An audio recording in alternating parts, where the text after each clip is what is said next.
बिस्मिल्लाहिर्रहमानिर्रहीम।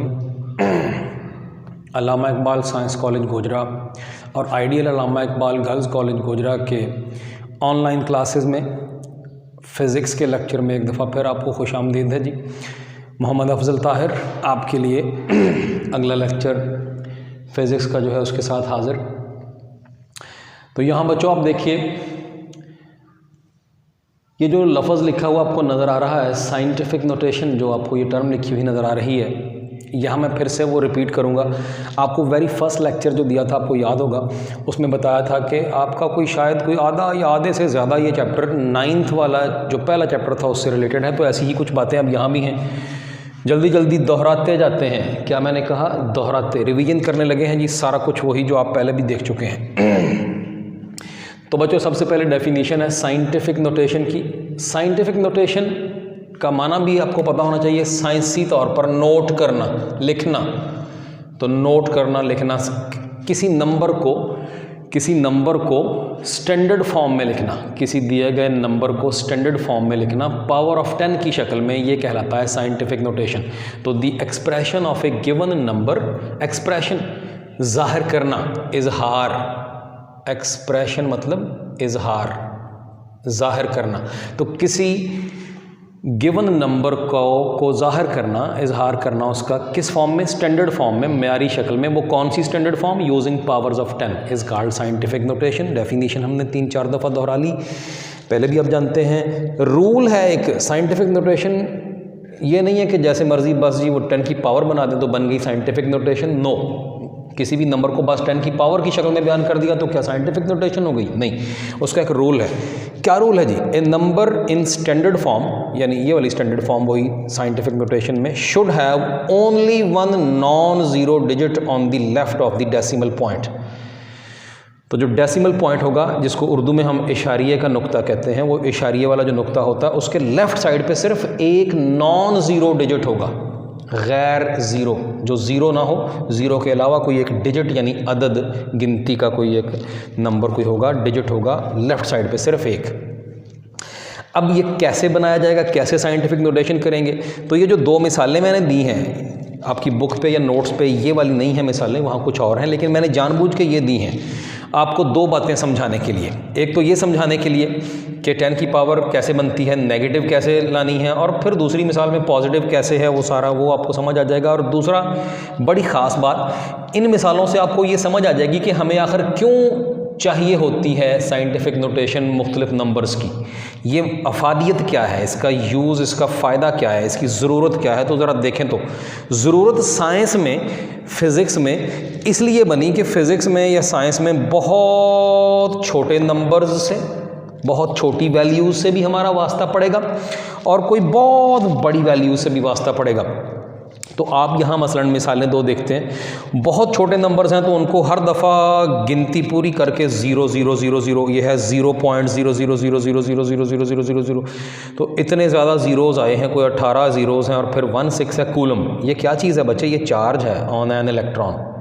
लेकिन आपने ऑलरेडी, आपको पता है, कहीं मैट्रिक में भी पढ़ा है, चार्ज इलेक्ट्रॉन पे या प्रोटॉन पे कितना होता है, उसकी वैल्यू आपको याद होगी, ये लिखी हुई है, आपको ये फ़ौरन जहन में आई होगी कि ये कहीं देखी हुई है आपने, ये तो जहन में आई होगी, लेकिन बच्चों आपको याद है ये इस तरह कभी नहीं लिखा देखा होगा आपने।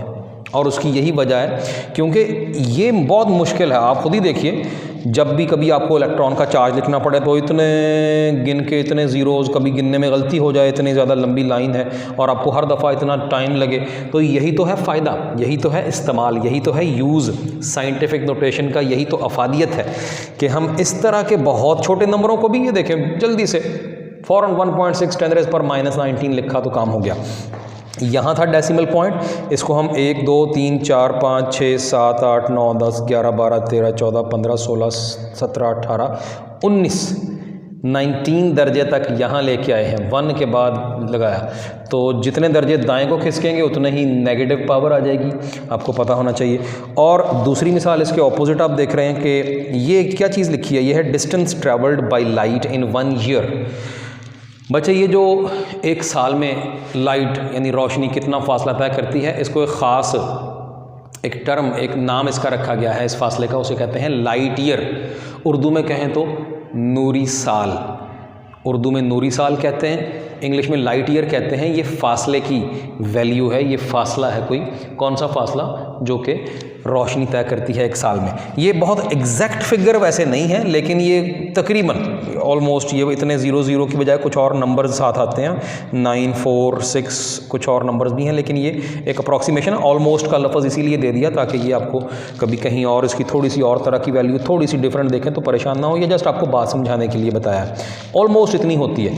अब ये जो ऑलमोस्ट इतने मीटर रोशनी एक साल में फासला तय करती है, यहाँ फिर बच्चे वही बात है, वो अगर बहुत छोटा नंबर था तो ये बहुत बड़ा नंबर है। यहाँ फिर आपको एक तो बड़ा टाइम लगेगा हर दफ़ा कि जी इतने ज़्यादा यहाँ तक लिखना है, इतने ज़्यादा इसके डिजिट्स हैं। और दूसरा ये कि आपको उम्मीद है कि कोई गलती कर सकते हैं, भूल सकता है कि जी कितने लगाने थे डिजिट्स और थोड़ा को एक या दो ज़्यादा या कम कर दिए। तो यहाँ फिर देखें तो इसकी बजाय आपके सामने फ़ौरन समझ आ गई कि ये लिखना बड़ा ही शॉर्टकट और बड़ा आसान है। तो यही तो है फ़ायदा। ये सारी हमें समझ आ गई यकीनन कि साइंटिफिक नोटेशन क्या है, किस मर्ज़ की दवा है, कहाँ ज़रूरत पड़ती है, क्या फ़ायदा हो जाता है और क्या रूल है इसका। ये एक रूल ज़हन में रहे, ये भी बड़ी अहम बात है।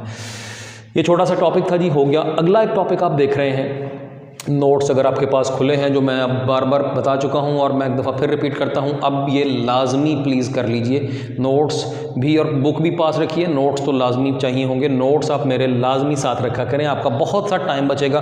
ख़ुद बहुत सी चीज़ें नोट करने में आपकी जो तवज्जो बटेगी बार बार लेक्चर में, वो आप उससे महफूज हो जाएंगे और आपको बड़ी आसानी रहेगी आइंदा भी टेस्टों के लिए तैयार करने में। प्लीज़ ये अब आइंदा दोबारा हर लेक्चर में नोट्स, अब कई दिन हो गए हैं हमें माशाल्लाह ये ऑनलाइन क्लासेस शुरू किए हुए, तो अब तक जिन्होंने नहीं लिए थे तो ले लिए होंगे। बस अब हर बंदा नोट्स लेके बैठे। तो नोट्स में अगला पॉइंट आप देख रहे हैं प्रीफिक्सेस। प्रीफिक्सेस की अगर सीधी सीधी उर्दू करें तो वो तो है साबके। साबके और लाहके आपने उर्दू में पढ़े हैं, बस वही वैसी ही चीज़ ये वाली है। प्रीफिक्स क्या होता है? साबके होते हैं जो किसी दिए गए कोई टर्म या नाम किसी चीज़ के नाम से पहले लिखे जाते हैं। अब यहाँ prefixes of physical units particularly उनकी बात हो रही है। तो ये क्या होते हैं? ये वो टर्म्स हैं, दीज आर द टर्म्स, ये वो नाम हैं, ये वो लफ्ज़ हैं, वो इस्तिलाहें हैं। और ब्रैकेट में थोड़ी उसकी वो वजाहत भी कर दी, जिनको सेंटी मिली वगैरह का नाम देते हैं। Centi milli, kilo, mega, giga, nano, ये इस तरह के। तो ये क्या होते हैं जी? प्रीफिक्सेस फिजिकल यूनिट्स के, दीज आर दी टर्म्स, ये वो नाम हैं, ये वो इस्तिलाहें हैं जो कि यूज्ड फॉर, किस लिए इस्तेमाल होती हैं? फॉर मल्टीपल्स और सब मल्टीपल्स ऑफ 10। 10 की पॉजिटिव पावर्स को कहेंगे 10 के मल्टीपल्स, और 10 की जो नेगेटिव पावर उनको सब मल्टीपल्स कहेंगे। वो जो पीछे भी मिसाल दी थी, ये जो पहली वाली है इसमें 10 की पावर -19 है, तो ये है सब मल्टीपल ऑफ 10। और दूसरी एग्जांपल में 10 की पावर पॉजिटिव 15 है बच्चों, तो ये है मल्टीपल ऑफ 10। तो मैं फिर से वापस आता हूँ कि प्रीफिक्सेस क्या होते हैं फिजिकल यूनिट्स के? ये वो टर्म्स हैं, ये वो लफ्ज़ हैं, वो नाम हैं, वो इस्तिलाहें हैं जो हम यूज़ करते हैं 10 की पॉजिटिव या नेगेटिव पावर्स के लिए, and are written before the given units of physical quantities. ये जो टर्म्स हैं ये 10 की पावर्स को रिप्रेजेंट करती हैं, पॉजिटिव या नेगेटिव, और ये लिखी जाती हैं फिजिकल क्वांटिटीज़ की यूनिट से पहले, जैसे कि सेंटीमीटर, मीटर से पहले लिखा, जैसे कि मिली सेकंड, मिली जो है वो सेकंड से पहले लिखा। तो ये इसकी डेफिनेशन की वजाहत हो गई, उम्मीद है बात समझ आई। फॉर एग्जांपल वही जो किलो है, सेंटी है, मेगा है वगैरह वगैरह। किलो क्या होता है? 10 की पावर 3। सेंटी क्या होता है? 10 की पावर -2। मेगा 10 की पावर 6। आगे ये आपकी फिर से आसानी के लिए नोट पे भी मौजूद है, ये लिस्ट किताब पे भी है, आपकी 9th क्लास में भी पहले चैप्टर में मौजूद है। आपकी कतई तौर पर आपके लिए कोई अनोखी चीज़ नहीं है, नई चीज़ नहीं है। एटो से शुरू करते हैं यहाँ इस लिस्ट में, इससे पीछे भी वैसे हैं, जेप्टो है, योक्टो है, शायद कहीं किसी बड़ी क्लास में कभी किसी किताब आपके पास हो तो देखा हो। तो 10 की पावर -21 है, 10 की पावर -24 भी है, और इसी तरह ये एंड की तरफ चले जाएंगे तो यहाँ कुछ और भी हैं।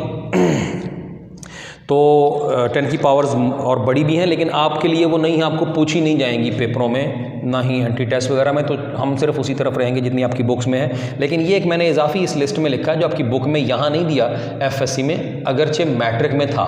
तो इसलिए क्योंकि मैट्रिक में ऑलरेडी देख चुके हैं, तो ये मैंने जो ब्लू कलर से अलग लिखा है, ये हेक्टो, इसमें मिसिंग था तो वो भी हमने दे दिया। जो FSC की किताब में नहीं था लिस्ट में, वो भी हमने यहाँ नोट्स में नहीं है, लेकिन आपने नोट यहाँ कर लेना है। यहाँ जो थोड़े से ज़रा स्पेशल करैक्टर्स वाली चीज़ें हैं मैंने उनको थोड़ा ब्लू करके, ये इसको म्यू को ये DA है, ये सारा का सारा ब्लू कर दिया। इसकी वजह मैं बताता हूँ। तो ये देखिए ये कहाँ से शुरू हुआ जी, एटो से, फिर फेमटो है, पिको है, नैनो है, और 10⁻⁻18 है तो एटो, और उसकी सिंबल जो है वो A होगी। ये है कौन सा फैक्टर है, यानी 10 की पावर कौन सी, और ये उसका नाम क्या है उस प्रीफिक्स का, और ये उसकी सिंबल क्या है जो हम लिखते हैं जब लिखना होता है, रिकॉर्ड करनी होती है वैल्यू किसी चीज़ की। तो ऐसे ही 10⁻⁻15 तो ये वैल्यू है, और उसका नाम रखा गया उस प्रीफिक्स का फेमटो, और उसकी सिंबल जो है वो स्मॉल f है। ऐसे ही बाकी पूरी लिस्ट है, पढ़ने की ज़रूरत नहीं है, ये मैट्रिक वाली ही है। बस यहाँ आपको 1-2 हिंट देने हैं इसको ज़बानी याद करने के। और बच्चों ये बड़ी ख़ास बात है, ध्यान रखना, बस ऐसे ही नहीं कि जी फ़लाँ सिंबल है फ़लाँ सिंबल है, ये भी याद रखना है कि कौन सी स्मॉल ABC वाली सिंबल्स हैं और कौन सी कैपिटल ABC वाली हैं। इस तरह से याद करना है। टेस्ट में यूँ चाहिए होगा, जब आपका टेस्ट लिया जाए आपको इस तरह याद हो। और इसको मैं आपको याद करने की बड़ी आसान बताता हूँ। सबसे पहली बात तो ये देखिए कि वो जो छोटे हैं 10⁻⁻18 से शुरू करके सारी लिस्ट चलती है, और किलो तक 10⁻³ तक जो सिंबल्स हैं वो स्मॉल ABC वाली हैं। तो किलो से ऊपर सारी लार्ज यानी जो बड़ी क्वांटिटीज़ हैं वो कैपिटल लेटर्स की उनकी सिंबल्स हैं। एक तो ये चीज़ आ गई, याद रखना आसान हो गया कि किलो से अबव सारे ही कैपिटल लेटर की सिंबल है। कुछ और इस पूरी लिस्ट में सिर्फ एक ये वाला जो फैक्टर है 10⁻⁻6 जिसको माइक्रो कहते हैं, उसकी सिंबल म्यू है। म्यू इंग्लिश का लेटर नहीं है, बाकी सारी लिस्ट इंग्लिश के लेटर्स की है। म्यू जो है ये बच्चों यूनानी ज़बान के जो हरूफ तहज्जी हैं, अल्फ़ाबेट्स हैं, जैसे उर्दू के अलिफ बे पे, जैसे इंग्लिश के ABCD, तो यूनानी ज़बान है जिसको इंग्लिश में हम ग्रीक लैंग्वेज कहते हैं। ग्रीक लैंग्वेज, यूनानी ज़बान या ग्रीक लैंग्वेज जिसे हम कहते हैं, तो ये उसके अल्फ़ाबेट्स हैं। अल्फ़ा बीटा, आप पहले भी वाक़िफ़ हैं, आपने सुने हुए हैं ये नाम, alpha beta theta gamma nu mu, ये वही म्यू है। तो पूरी लिस्ट में सिर्फ माइक्रो जो है 10⁻⁻6 उसकी सिंबल नॉन इंग्लिश अल्फ़ाबेट्स में से है, बाकी सारे अंग्रेज़ी के अल्फ़ाबेट्स हैं। एक तो यूँ याद रखना आसान हो गया, और दूसरा इस पूरी लिस्ट में सिर्फ वाहिद ये डेका जो है 10⁻1 जो है डेका, सिर्फ उसकी सिंबल ये जो डबल लेटर आ रहा है, डबल अल्फ़ाबेट है, डबल लेटर है DA, बाकी सारे सिंगल लेटर्स हैं AFP, ये सारे सिंगल लेटर्स हैं, तो ये सिर्फ इसकी डबल है। इस तरह याद रखना आसान हो गया। और ये आपकी FSC की मैंने पहले भी बता दिया, लिस्ट में नहीं था तो दोबारा दे दिया। लो जी, ये उम्मीद है हमने इसका अच्छा इस तरह से हमने बयान कर दिया कि अब आपको इसको याद करना और ज़हन नशीन रखना आसान हो जाएगा इंशाल्लाह। बच्चों अगले पेज पे आप नोट्स पे चले जाएं तो आगे जो अगला टॉपिक है आपका वो है कन्वेंशंस फॉर इंडिकेटिंग यूनिट्स। यहाँ ये बड़ी अहम चीज़ है। ये वैसे तो ये कोई एज ए टॉपिक तो पेपर में नहीं आएगी, एज ए लॉन्ग क्वेश्चन तो पेपर में आने का चांस नहीं है, लेकिन ये पूरी की पूरी फिज़िक्स चाहे आपने 9th क्लास में जो पढ़ी थी, 10th में पढ़ी थी, अब फर्स्ट ईयर पढ़ेंगे इंशाल्लाह और सेकंड ईयर पढ़ेंगे, और फिर उसके बाद भी जहाँ तक किसी को कभी कोई आपका फिज़िक्स से वास्ता रहेगा तो ये हमेशा पूरी ज़िंदगी के लिए ये तरीके हैं दिए हुए कि क्या रिवाज हैं यूनिट्स को लिखने के। ये मैं पहले भी बता चुका हूँ कि फ़िज़िक्स में लॉज और प्रिंसिपल्स भी पढ़ने हैं, कानून है फ़िज़िक्स में, जैसे न्यूटन्स लॉज हैं, कूलम्स लॉ है, स्नेल्स लॉ है, लेकिन कुछ कन्वेंशंस हैं। ये कोई लॉ नहीं है, ये रिवाज है, साइंसदानों ने आपस में मिल बैठ के तय किए हैं, सिर्फ कन्वीनियंस के लिए, आसानी के लिए। ये बातें हम पहले भी कर चुके हैं, तो ताकि सबको एक जैसे तरीके से सब नोट करेंगे, जो भी कोई रीडिंग आएगी तो सबको फिर कन्फ्यूजन नहीं होगी कि जी फ़लाँ बंदे ने कुछ और तरीके से यूनिट का नाम लिखा, फ़लाँ ने कुछ और। तो यूँ कन्फ्यूजन से बचने के लिए ये तय कर लिए कि इसी तरह ही लिखे जाएंगे। ये कोई 8 कन्वेंशंस रिवाज हैं जो हमारे सामने लिस्ट में है। पहली चीज़ देखते हैं जी, full name of a unit. तो बच्चों रिवाज याद रखिएगा ये है कि जो फुल नेम होता है किसी यूनिट का, फिजिकल क्वांटिटी की यूनिट का, वो कभी भी जब पूरा लिखना है तो कैपिटल लेटर से स्टार्ट नहीं करना, याद रखिएगा। ज़रा गौर करना, ये मैंने लिखा न्यूटन, या फिर ये मैंने लिखा जूल, या फिर ये मैंने लिखा कूलम वगैरह वगैरह। आपको पता है न्यूटन जो है वो फिज़िक्स के अंदर आपको पता है फोर्स की यूनिट है, और फिज़िक्स के अंदर जूल जो है वो आपको पता है वर्क की और एनर्जी की है। कूलम जो है वो चार्ज की यूनिट है, आप जानते हैं। लेकिन आपको ये भी पता होगा कि ये साइंसदानों के नाम भी हैं। न्यूटन साहब जिन्होंने लॉज दिए थे, जूल भी बंदा था, साइंसदान था, कूलम भी साइंटिस्ट था। तो फुल नेम किसी यूनिट का, चाहे साइंसदान के नाम पे हो, चाहे ये सेकंड मैंने लिख दिया जो साइंसदान का नाम नहीं है, या मीटर मैंने लिख दिया जो साइंसदान का नाम नहीं है, चाहे साइंटिस्ट का नाम हो, यूनिट उसके नाम पे हो, चाहे साइंसदान के नाम पे ना हो, फुल नेम किसी यूनिट का लिखना है तो बच्चों कैपिटल लेटर से स्टार्ट नहीं करना। अगर आप कहीं, याद रखना, गलती से इसको यूनिट का नाम यूं लिख देंगे कैपिटल एन से न्यूटन, तो इसका मतलब है कि आपने यूनिट का नाम नहीं लिखा, आपने मोहतरम न्यूटन साहब का जिक्र कर दिया, साइंटिस्ट का नाम, बस ये फ़र्क याद रखना है। तो ऐसे ही जूल, कूलम वगैरह, तो full name of a unit does not begin with A capital, पहला रूल ये हो गया। अगले रूल पे बढ़ते हैं जी जल्दी से। सिंबल ऑफ ए यूनिट, वो तो था कि फुल नेम कैसे लिखना है, अब है सिंबल कैसे लिखनी है। तो ज़रा देखिए, तो मैं उन्हीं के जो नाम लिखे हैं मैं उन्हीं को यहाँ सिंबल के तौर पर लिखता हूँ, पूरा नाम नहीं, जस्ट यूनिट की सिंबल। मीटर की स्मॉल m, सेकेंड की स्मॉल s, न्यूटन की कैपिटल N, जूल की कैपिटल J, कूलम की capital C and so on. ये क्या मामला हुआ, यहां जरा देखिए, जब सिर्फ यूनिट है, उसकी सिंबल है सिर्फ, तो फिर नाम का पहला हर्फ कैपिटल लिखा जाएगा बतौर सिंबल, अगर उस यूनिट का नाम किसी साइंटिस्ट के नाम पे है। जैसे अभी बात हो रही थी, न्यूटन भी, जूल भी, कूलम भी साइंसदान है, लेकिन आपने देखा कि मीटर और सेकंड साइंटिस्ट के नाम नहीं है, तो उनके नाम का, उन यूनिटों के नाम का पहला जो लेटर है वो स्मॉल ही रखा बतौर सिंबल ऑफ द यूनिट। तो यही है जी फ़र्क। तो यूनिट का जो नाम है उसका पहला हरफ जो है, पहला जो लेटर है, उसको स्मॉल लिखा जाएगा बतौर सिंबल, अगर वो साइंटिस्ट के नाम पे नहीं है। अगर किसी साइंटिस्ट के नाम पे यूनिट बनी है तो कैपिटल लिखा जाएगा बतौर सिंबल, उसका पहला जो लेटर है सिंबल के तौर पर लिखा जाएगा। लो जी, दो चीज़ें हमने देख ली हैं, फुल नेम कैसे लिखना है, और दूसरी बात कभी सिर्फ सिंबल लिखनी है। जैसे कि हमने लिखना है 14 जूल, तो वो पूरा जूल नहीं, बस जे लिख दिया तो समझ आ गई। तो इस तरह सिंबल लिखनी है, तो फिर ये रूल हो गया। तीसरे पे जल्दी से आते हैं जी, प्रीफिक्स विद यूनिट।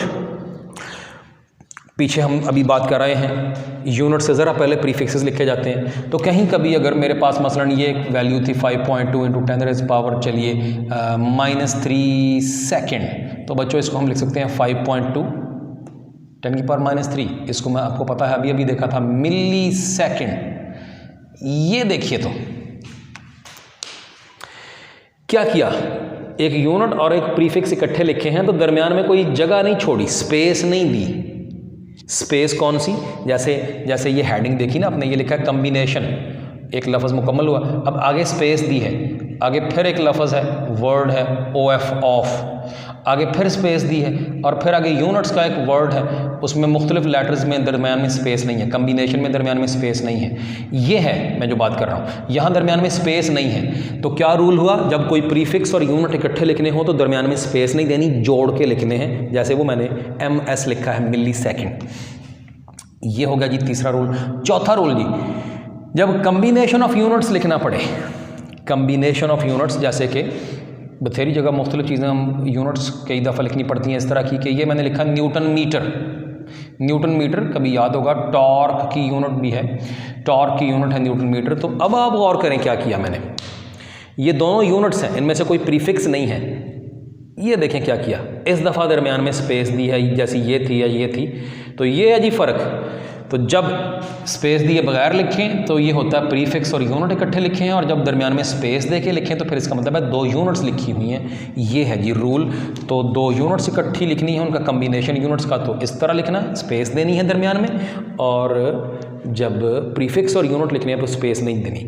लो जी, 8 में से 4 रूल हमने डिस्कस कर लिए। 5वें पे आते हैं, कम्बिनेशन ऑफ प्रीफिक्सेस।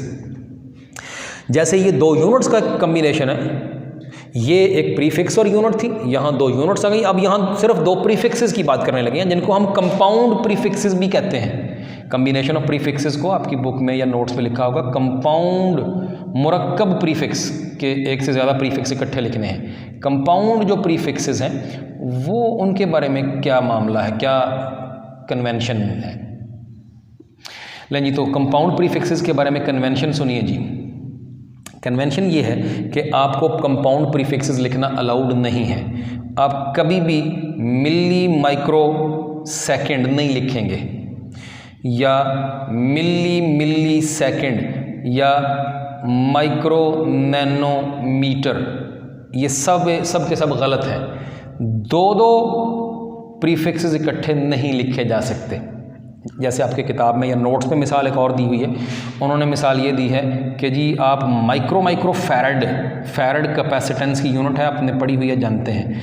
उसने लिखा जी अब फ़र्ज़ कीजिए 1 माइक्रो फैरड, कुछ इस तरह कहीं लिखा था, तो ऐसा लिखना गलत है। हाँ, 2 दफ़ा माइक्रो का मतलब शायद ये यकीनन होगा कि आपने इसलिए लिखा कि वो भी -6 10 की पावर और ये भी -6, वो माइक्रो आपको पता है 10 की पावर -6। तो बच्चों ये जो 10 की पावर -6 2 दफ़ा हुई, तो ये मिलके 10 की पावर -12 बन गई। उसका भी नाम हमारे पास है 10 की पावर -12 का, वो देखिए ये पिको। तो आप इसको 1 पिको फैरड तो कह सकते हैं, कहेंगे, लेकिन माइक्रो अलाउड नहीं है। लो जी, 5वां रूल हो गया कि कंपाउंड प्रीफिक्सेस अलाउड नहीं है। आप मिली, नैनो, माइक्रो, मिली इस तरह नहीं लिख सकेंगे। माइक्रो, मिली, नैनो नहीं लिख सकते। उनका जो कोई सिंगल प्रीफिक्स बनता होगा तो वो बना के लिखेंगे, वरना नहीं इस तरह लिखेंगे। और अगली बात जी, छठा जो रूल कह लें या कन्वेंशन बल्कि कह लें, वो छठी कन्वेंशन क्या है जी, उसकी तरफ आते हैं। ये छठी कन्वेंशन में कोई मैंने हेडिंग नहीं दी, ये कुछ मैंने वैल्यू लिखी है, ज़रा देखिए जी क्या मामला है यहाँ पे। 6.2 था × 10⁵ और सेंटीमीटर कोई वैल्यू आई होगी, कोई रीडिंग आई, और लिखा है कैन बी रिटन एज, इसको लिखा जा सकता है। क्या लिखा है? 6.2 10⁵, लेकिन साथ उसके जो सेंटी आ रहा था वो फिनिश कर दिया, सेंटी ख़त्म कर दिया। बच्चों सेंटी का मतलब आप जानते हैं क्या है? ज़रा मैं जल्दी से इधर साइड पे इसको कर देता हूँ। तो 6.2 × 10⁵, ये था 5। हमने सिंपली ये किया, वो जो सेंटी है उसका मीनिंग क्या है? सेंटी का मीनिंग है 10 की पावर -2 को लिखा हुआ है, पीछे भी देखा था। तो ये सेंटी, बस उसकी वैल्यू लिख दी और साथ उसका वो मीटर लिख दिया। तो ये क्या बना? 6.2 × 10⁵ -2 मीटर, यानी वही जो हम कह रहे हैं 10 की पावर पॉजिटिव ये 3 आ गई, इतने मीटर। ये बताने का मकसद ये है कि आप 10 की पावर और किसी प्रीफिक्स को आपस में मैनिपुलेट कर सकते हैं। मैनिपुलेट करना मतलब हिसाब किताब करना, कैलकुलेट करना, आपस में जमा तफरीक करना, आपस में कुछ, इनको आपस में एडजस्ट कर सकते हैं। सादा लफ्ज़ों में आपने यहाँ क्या किया? आपने 10 की पावर को और इस सेंटी को आपस में एडजस्ट करके कुछ और बना के लिख दिया और कोई फ़र्क नहीं पड़ा। यही ये वाला हमारा छठा रूल था कि यू आर अलाउड, आपको इजाज़त है कि आप इस तरह कोई चीज़ लिखी हुई है तो उसका प्रीफिक्स कोई वैल्यू लिखी है, उसका प्रीफिक्स चेंज करके या ड्रॉप कर दें प्रीफिक्स, या ख़त्म कर दें या चेंज कर दें। 10 की पावर को मुनासिब तौर पर चेंज करके आप प्रीफिक्स चेंज कर सकते हैं या ख़त्म कर सकते हैं। ये छठा रूल हो गया जी। आगे बढ़ते हैं, 2 रूल रह गए जी। 7वां रूल है कि power of the combination of A prefix and a unit, किसी प्रीफिक्स और किसी यूनिट का कोई कम्बिनेशन है और उसकी कोई पावर बढ़ानी पड़ी, पावर लेनी पड़ी, तो क्या करेंगे? क्या हम पावर जो है वो अकेले यूनिट के ऊपर ही अप्लाई करेंगे या पूरे मल्टीपल पर इकट्ठे ही, पूरे प्रीफिक्स और यूनिट इकट्ठे पर अप्लाई करेंगे? एक मिसाल दी है किताब वाले ने कि जी कोई स्क्वायर शेप का इलाका था, जैसा ये दिखाया, कोई ऐसा इलाका था कि उसकी ये साइड 1 किलोमीटर थी। स्क्वायर शेप है तो चारों की चारों 1 किलोमीटर होंगी, बराबर, स्क्वायर की सारी बराबर होती। तो फिर इसका एरिया बच्चों मालूम करना है। अब आपको पता है एरिया कैसे मालूम करते हैं? लेंथ मल्टीप्लाइड बाई विड्थ, लंबाई भी इसकी उतनी ही है, चौड़ाई भी उतनी है। तो फिर एरिया बच्चों क्या बना? एरिया बना 1 किलोमीटर इंटू 1 किलोमीटर, और ये आपको पता है 1 किलोमीटर इंटू 1 किलोमीटर को आप क्या लिख सकते हैं? 1 किलोमीटर, उसका स्क्वायर ज़ाहिर है। यहाँ आप देखें जी, बड़ी अहम बात है, क्या करना है? तो रूल ये है कि जब ऐसा करना पड़े, जैसे मैं यहाँ पुर कर देता हूँ इसको, 1 किलोमीटर का स्क्वायर करना पड़ा, तो बच्चे होगा ये कि ये 1 का स्क्वायर हो गया। 1 का स्क्वायर तो खैर 1 ही रहेगा, आपको पता ही है, ये पहले तो 1 है। आगे किलो जो है उसको अलग करके और मीटर का स्क्वायर लिखें? नो।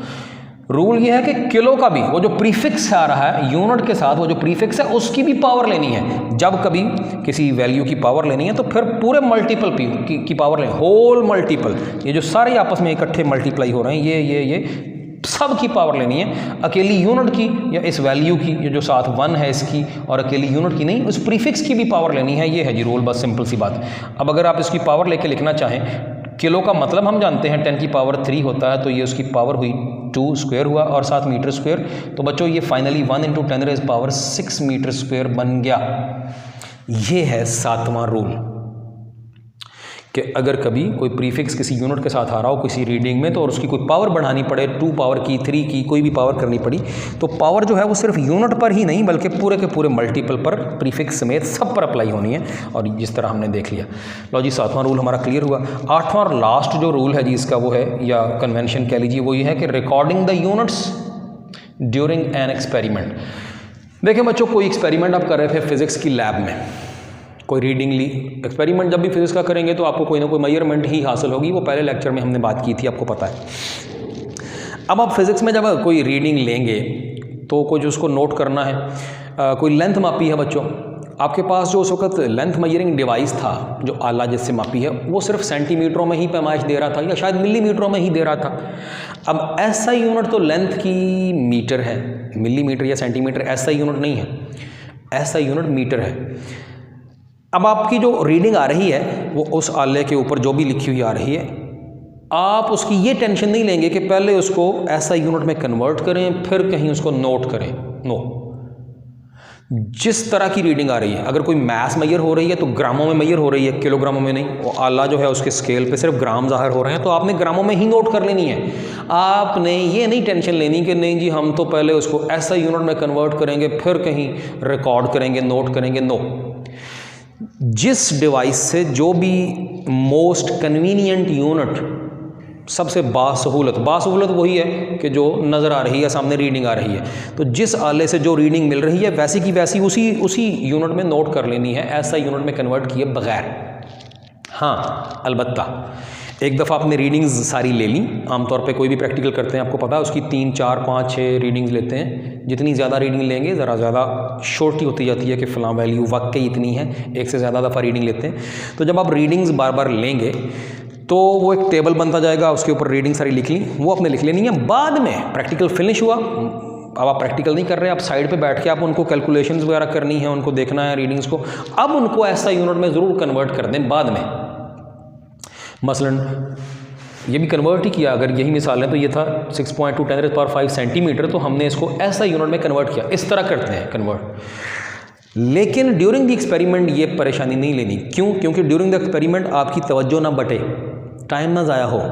कई एक्सपेरिमेंट इस तरह के हो सकते हैं कि आप अगर एक्सपेरिमेंट करते करते किसी और तरफ तवज्जो कर दें तो हो सकता है उधर से रीडिंग कुछ की कुछ हो जाए, कोई टेम्परेचर चेंज होने से कोई डिफरेंस आ जाए, तो आपकी तवज्जो ना बटे, आपकी पूरी तवज्जो बस एक दफ़ा प्रैक्टिकल करने पे रहे। जो भी रीडिंग जैसी आ रही है नोट करें, बैठ के बाद में कन्वर्ट करते रहिएगा।